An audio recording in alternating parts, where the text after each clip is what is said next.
And it's that time when we bring you a breath of fresh air, a ray of sunshine, and hot cups of tea. Welcome to Tea Time, where we bring you the very best in the entertainment industry. Today's episode is all about our studio guests. More on who that is later on. I'm Tokunbo Taiwo, and I'm here with the remarkable regulars, Elsie Godwin and Ife Oshunke. Hi, guys. Good morning, sir. Mornings. We are back to this. He's back to this, and ma. It's when he's up to something really shady. Just look That's- I out. don't Don't Something worry. shady, Like- something Drama dodgy.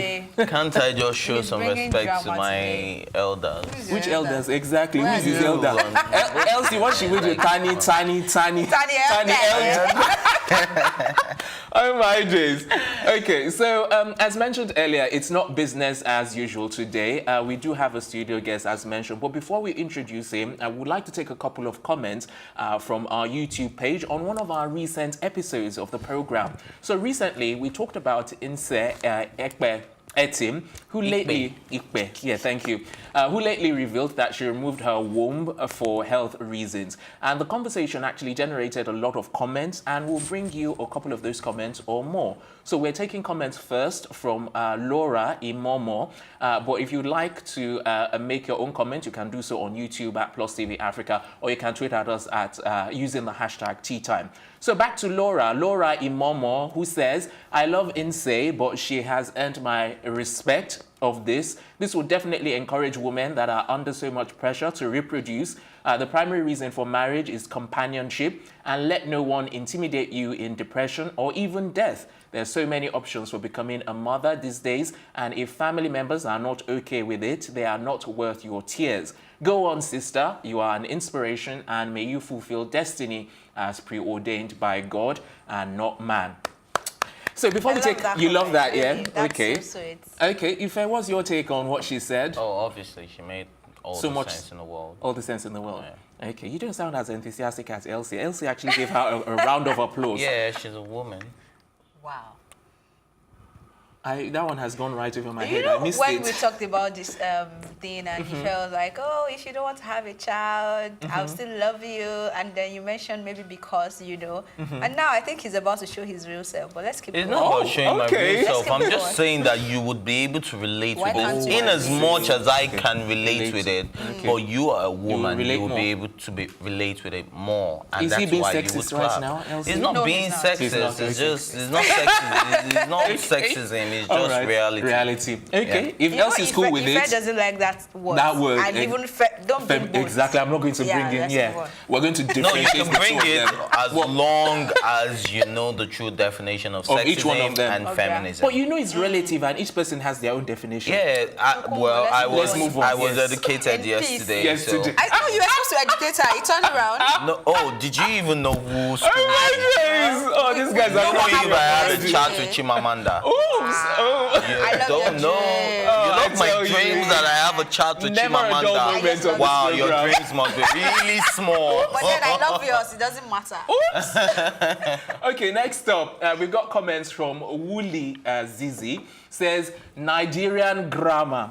You pursue, quote and unquote, that's the spelling. You pursue people into marriage, and then you pursue them into having children. That's all Wuli Zizi says. I don't know. He's all about pursuing. He's actually talking about me because I used the word pursue. Oh, really? So he's saying pursue. Tokuma is acting like he doesn't know. No, I can't remember. We've had this like some days back. He's saying the pursue is Nigerian grammar. I don't understand that, but yeah, it's cool.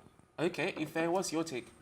Pursue people that come like this. Let's pursue them in real way. I like Bad energy, stay far away. Okay. You know But what? pursue is still I not think the wrong what word, you should so- just It's think not this a wrong word. person. Yes, This Elsie, person- just dust the dust. No, If you this are person the is English talking 101 about you, minister. if Is this this person a is wrong talking about word? you, do you know what you should just do? What? Bad energy, stay Nah, this is far not bad away. energy. It's He's not just bad. ignorant. Ooh, Basically, okay. that's Well, fine. okay.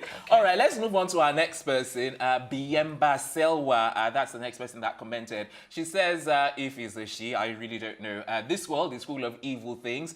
She should ask herself this question. What if every woman did this? Could she be her talking like this? Let's stop justifying wrong and evil ideas. She thinks money is everything. God is not a fool for him to have made us women with wombs. It was for a purpose. Let people read their Bible correctly. Okay.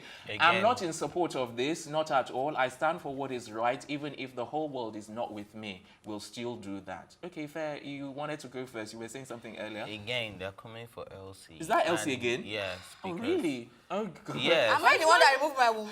No, exactly. No, if you read the post properly, you see that they're saying that if you're a woman, you should read your Bible. Yeah. So they were referring to the. Obviously, they were not referring to me, or they were not referring to you. So I think they're referring to you again, or Ife on my. Was Ife on my? Yeah, she was on. Yeah. So I think they were probably referring to both ladies on set. That we should read our Bible. That you should read your Bible. That's actually a purpose for the womb, which is the truth. But in say Ikpe Etim's case, she doesn't have a choice. Yeah. It's a health condition. She had to take it out. Yes. And if you're well educated about the issue that she had, health implication of what she, then you would know that it was a necessity for a womb she said to it be was taken either out. her life or... exactly. And let's not forget, it took her 3 years before she actually came to that, before she was able to carry it through.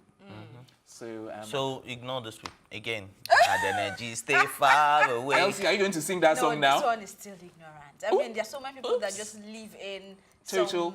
I don't know, is it denial or old mentality that they grew up with, and they feel if a woman doesn't have a child, finish, then you're not fulfilled and all that. I mean, okay. having a child is cool, but if you decide not to have a child, it's also cool. And she also said if all women decided not to have a child, that's what would happen to the world or something like that. But I mean, nobody's saying everybody should stop having children. We're just saying you are entitled to your choices.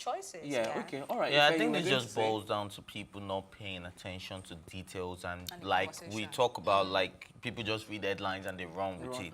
Yeah, maybe so she just listened to the first part of two sentences, and then that was it, and she just ran with it, and she But we love you. Thank you for watching. At least you watch. We love you guys for watching. I like the way you do that, Elsie. So cool, so cool. All right, guys, we're going to go on a quick break. When we return, we'll tell you who our studio guest is. Don't go away, or anywhere else for that matter. We'll be right back.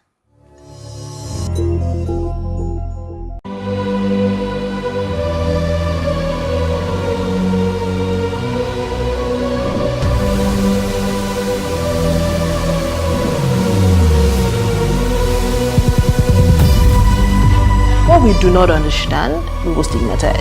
What you can see is the remaining of the tanker that exploded. The suspect equally confessed.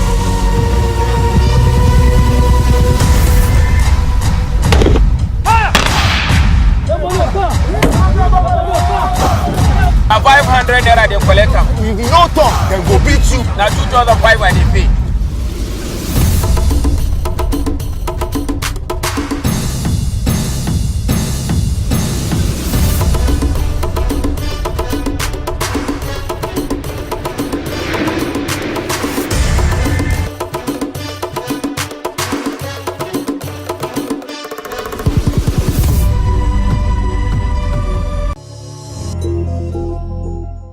Welcome back. You're watching Tea Time right here on Plus TV Africa. Next up on the program, we're about to introduce our studio guest, and he needs no grand introduction as he's a poet and an author. He's the writer of words, maker of things, builder of different worlds.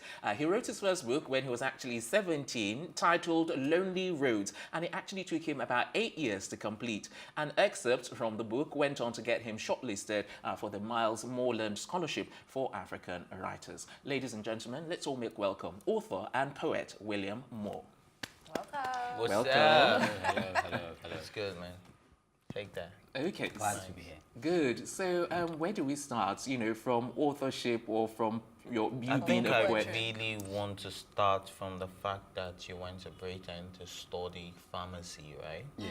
And you started writing at the age of 15, and then professionally 18, right?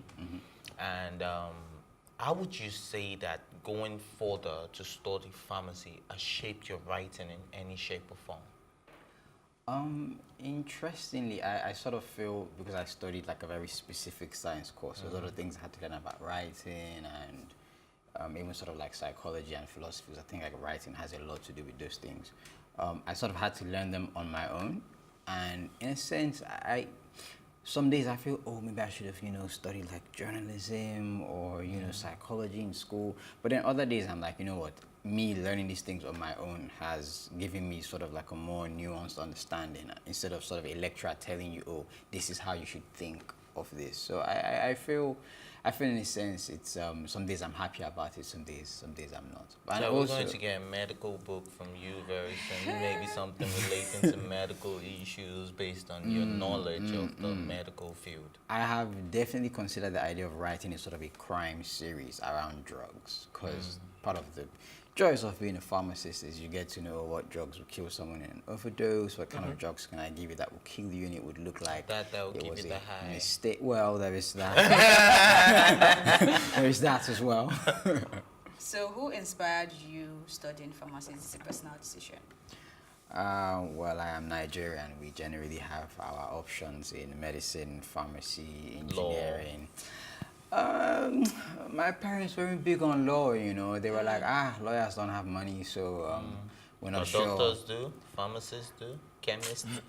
I don't know where they get these ideas. Okay, tell us a little bit about your background, because you mentioned you're Nigerian. Are both of your parents Nigerian or from different parts of the world? My dad is a very interesting mix. So basically, my grandfather is half English, half Nigerian, and my grandmother is half French, half Nigerian. Do you speak all of those languages? No, just English, just Igbo, English and Pidgin. Oh, you speak Igbo? Yes, I grew up. So are you going to say Plus TV Africa is the best show in the world in Igbo? No, Tea Time is the best show. Oh, sorry, my bad. Tea Time is the best show in the world. I'm not sure I have a word for show in Igbo. Hey, you can use show. All right. Tea time bo show kachasi show ni newa. Oh wow! What you said yourself, I think I can say it, and I'm not even Igbo. Okay, so time bo ada Close enough. Don't try. Close enough. Okay, having to come back to Nigeria to face writing properly, what challenges do you think you have faced, or writers generally face in this part of the world?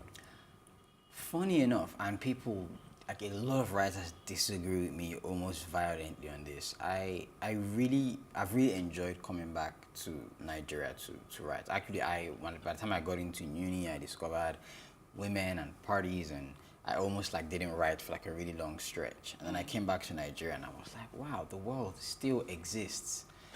Okay, so I actually have to get back to writing. And I feel like here, there are a lot more stories to tell here. There's so much like untapped resource, like literature-wise, in Nigeria.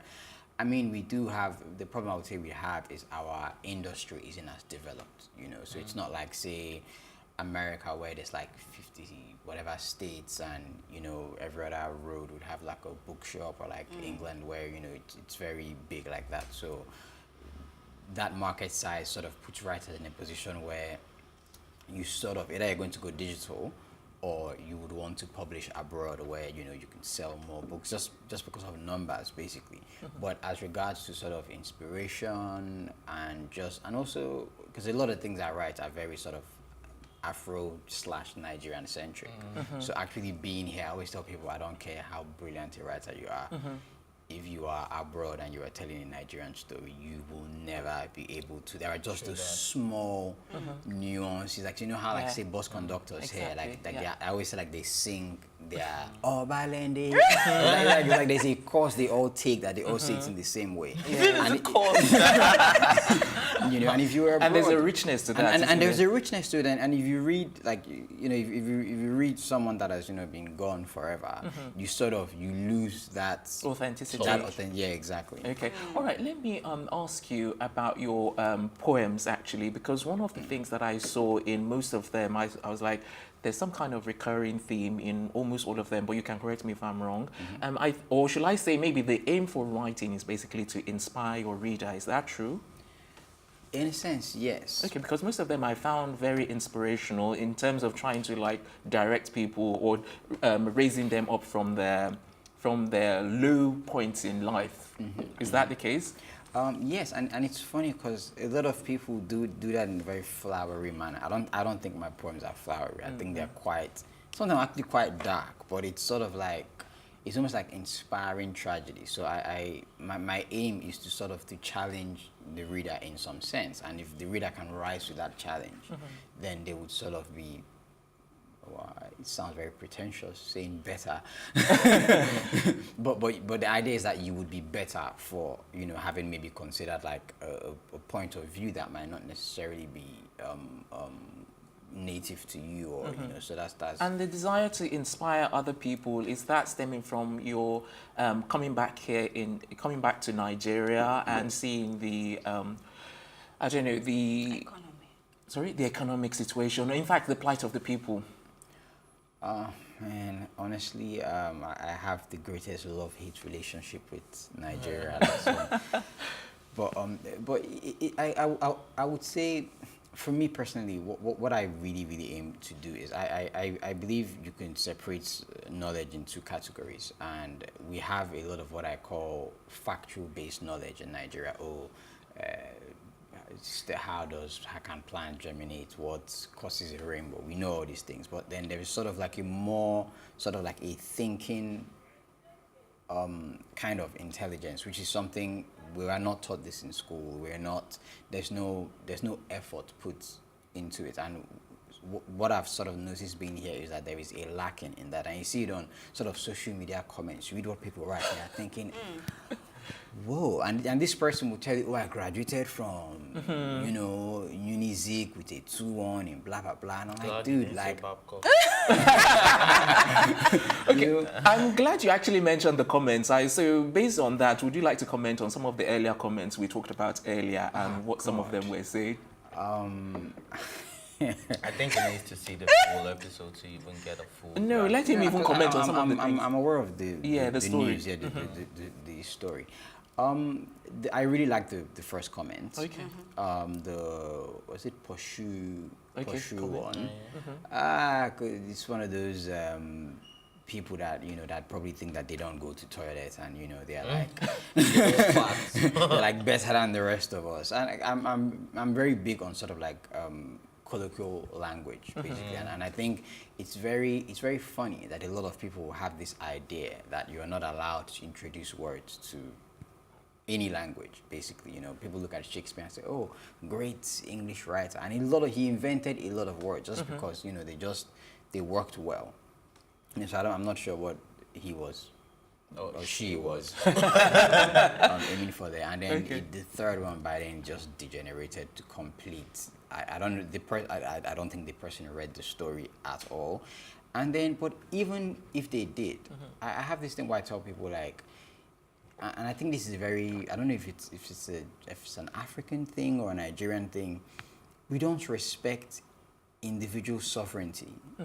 Like the idea that I could decide I just don't want children. Yes. Nothing is wrong with me. That, yeah. Everything is perfectly fine. Just that my lifestyle doesn't accept the idea of children. And I want to take out, you know, my womb, but me being a man, I want to, you know, make myself sterile because of that. And people say, oh, well, what if everyone in the world does that? It's a ridiculous statement to make.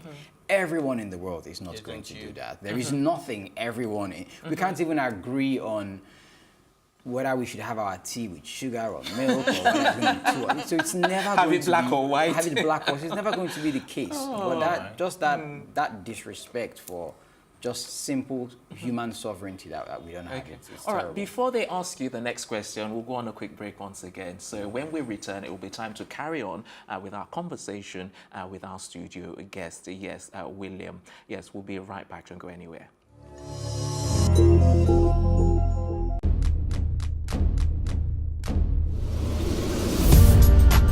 You're watching Plus TV Africa, and this is Tea Time. I loved the energy when I came in here. It was so positive. I was like, I can't live here. My real names are Akbobio Obo, Akborobo Memere. I think my father is a comedian because most times when he calls me, he's like, yo, make sure you use condom, you know, them girls out there. So are you telling me I should have shot my shots? Ife, you have a younger brother. Age is nothing but a number. What? I'm a vampire. I believe in equal rights for women. And I also believe that a man is the head of the house. So we need to draw our limits somewhere.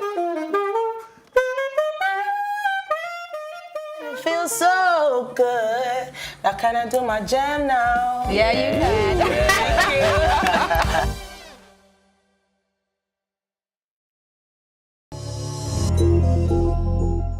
Welcome back. It's still Tea Time right here on Plus TV Africa, and we're swiftly moving on in our conversation with author and poet William Moore. Okay, so I think it's time for you guys to ask him the next question. Inter. It's calm. Okay. Now, you spoke about your juvenile delinquent moments when you got into the university and you discovered women, parties, alcohol, and all of that. What would you say would be your biggest regret and that moment you're not proud of that you haven't told anyone in a while, but this is tea time, spill tea? Then I have a follow-up question as well. Oops. This is a particularly difficult question because I thought you said winter they killed in one episode. No. Because it's difficult because I don't see the world like that. I don't have anything I regret in Okay. that What sense. would you say was your most embarrassing moment during that juvenile delinquent period? Wow. I think I might have missed a few too many lectures from. That one is not embarrassing. We all did. Tell us the one you did. That they tied you to a tree, drew something funny on your forehead. You know, those ones. Oh, wow. Aha, yes, I have one. Fantastic, I have one. So there was this time I got, kids, don't do this at home. I got embarrassingly drunk. It was so terrible. And then I was doing the holidays as well. And this was like literally like first holiday back. So my parents were around. And I went out with my friends. So I passed out in his house. And typical Nigerian parents, I wasn't home, called my phone, I wasn't home, they thought I was missing. And they, ended up calling everybody I knew. Finally, they found out I was at my friend's house, and they came there, they carried me back to the house. So when I woke up, I was in our house. In my sister's room, and I asked her, did I get here by myself?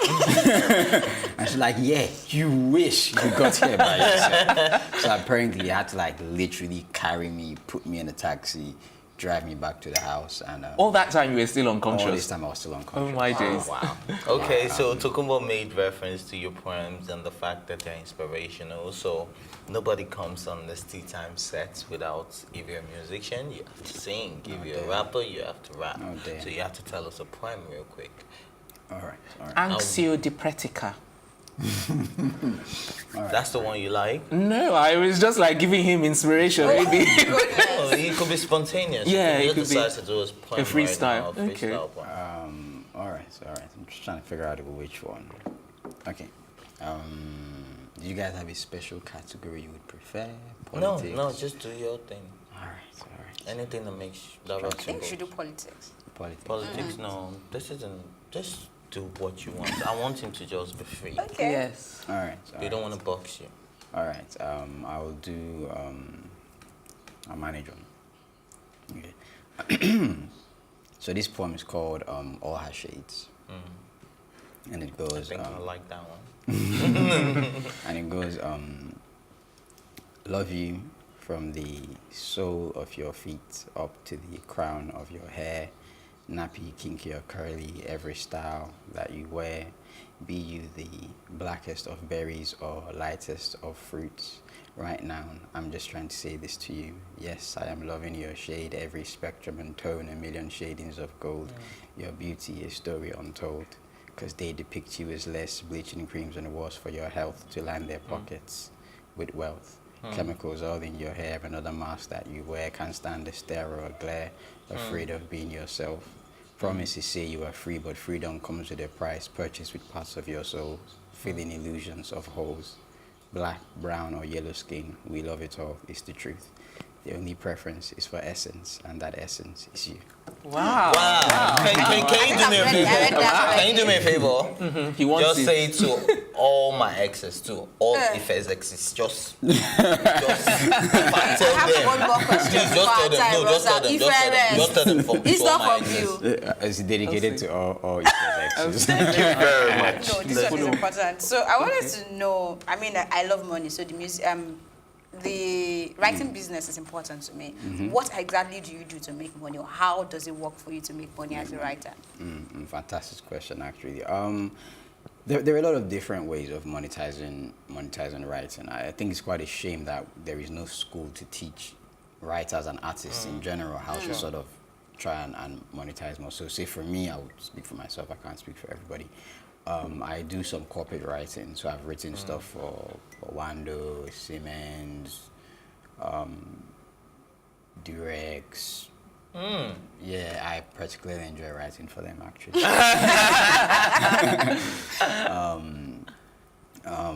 So there's like sort of like, I guess that's sort of like copywriting basically. And then on the more artistic side, you can do stuff like teaching. You know, whether it's master classes, whether it's teaching just children, because, you know, parents would spend good money if they feel, oh, I can improve my child's vocabulary, I can improve my child's even just speaking ability and stuff like that. I have a play coming up next, not this Saturday, but the Saturday after, and it's like a ticketed event. So I think a part of it is also sort of packaging your brand properly and knowing how to market it properly. So when you're doing stuff, people come and people are think, oh, we need someone to write something for us. They think of your name. I know writers that focus on things like biographies or even just ghostwriting, where they'll tell you, okay, we'll take 3 million naira to do your biography, or 5 million naira to do your biography. And if you think about it, like, say for 5 million, if you were working in, I don't know, like a bank or, you know, like in most other regular jobs, that's pretty much what you would be earning in a year anyway. So it's I think there are a lot of ways around it. So do you earn, like, you know, 8-figure salaries, like, you know, from all of the things that you've mentioned so far? Trying to figure 8 figure, is that like in thousands or in hundreds of thousands? In millions. Oh wow. Not a month. As if a month, not in a month. No, I just meant in any way, shape, or form. In generally. But generally, I mean, like in a whole year, yeah, definitely. Okay. Definitely in a whole year. Okay. All right. And yes, did you have? No. No. Okay.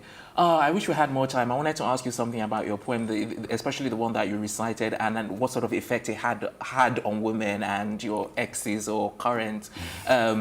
Yeah. Do you want to say something on that before I round up? Because I can't like.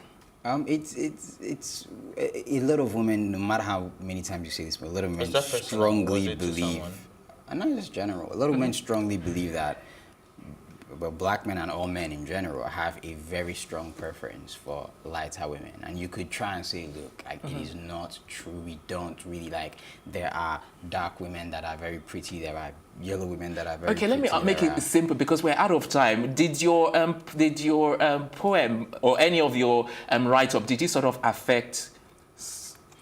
You know what, we're out of time. You know, let's just leave it there. I'll ask you after the show. That's what we're going to wrap up on Tea Time this morning. And we're back this afternoon with an absolutely brand new episode of the program. Until then, a big thank you to my co-anchors, Ife and Elsie, the entire production team, and of course, our guests on the program, talented poet and author William Moore. Thank you very much for coming on the program. I'm Tokunbo Tai saying thanks for watching, and from all of us here, have yourself a wonderful morning.